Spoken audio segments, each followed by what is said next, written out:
The number of people out of work is now at its highest level for more than a decade. 1.86 million are without jobs. More than 1 million of them are now claiming job seekers allowance.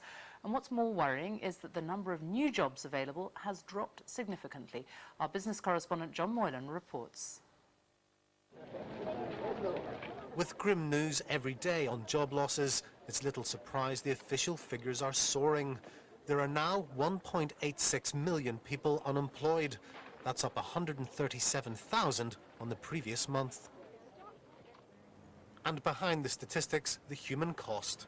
Tony Connor and Mark Lisserman were both made redundant recently, casualties of the downturn in the construction and manufacturing sectors. Now both are struggling to find work. I've had some interviews, but what I'm finding is that it seems opportunities seem to be diminishing and there's more people chasing less opportunities, so it's going to be very competitive. It's a question of selling yourself, really, I suppose. I'm registered with various different websites, registered with a lot of the recruitment companies. Unfortunately, being an ex-recruitment manager as well, it doesn't go too well when you walk into a recruitment company looking for a job, and I'm being told by a lot of people I'm overqualified as well.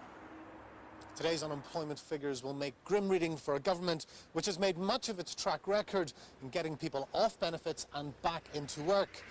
For they show that last month saw the biggest rise in the number of people coming to job centres and claiming job seekers allowance since 1991. And many believe the jobless figure could hit 3 million, reviving memories of the last time dole queues were that long, back in the 80s. Today the government announced more funding to help those out of work, but admitted the news on jobs was set to get worse. I'd say as candidly as I can that I don't think we reached the bottom in terms of the unemployment figures, but we'll see into the new year. It's not my job to make predictions, but it's my job to make sure that through all those levels the government are doing all that it can to intervene actively to help people. The rapid turnaround in the job market this year took many people by surprise, but with job vacancies in the economy falling, the prospects for 2009 do not look good. John Moylan, BBC News. Well, with me now is our economics editor, Hugh Pym.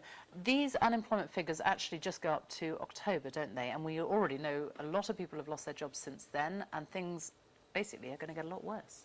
Yes, Sophie, the 1.86 million that John was referring to today, the overall total of unemployment, the preferred measure, that is done on a quarterly basis up until October. A lot has happened in November and so far this month in terms of job losses being announced almost on a weekly basis. So if you like, they won't be picked up until the figures announced next month in January or even in February. Then you've got the strong possibility of continued downturn in retailing and so on after Christmas, maybe bringing more job losses into the equation, and this figure of 2 million being breached pretty soon, with 3 million being the prediction of some forecasters, and that was the peak seen at the time of the last recession. So still some way from that, but many people thinking we're heading towards it. So the downturn deepens. What about interest rates? Because in America, we just saw last night, they've slashed them to virtually zero. Could we see similar scenes here? Yes, historic times in the United States, this new target rate of 0 to 0.25 for the Federal Reserve. They've never had that before.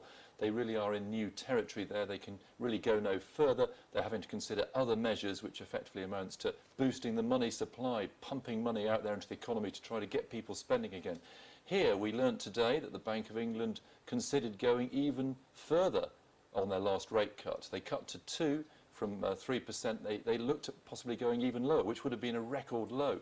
So next month there's a strong possibility they will go lower to uncharted territory here, down towards zero. And they are considering, we understand, further measures along the lines of the United States, pumping money into the system just to try to stop the economy spiralling downwards into deflation. We're not there yet. There's no suggestion we're going into that, but they're looking at all measures to try to combat that. Hugh Pym, thank you very much. The Labour MP Jim McGovern has resigned from the government in protest at plans to part price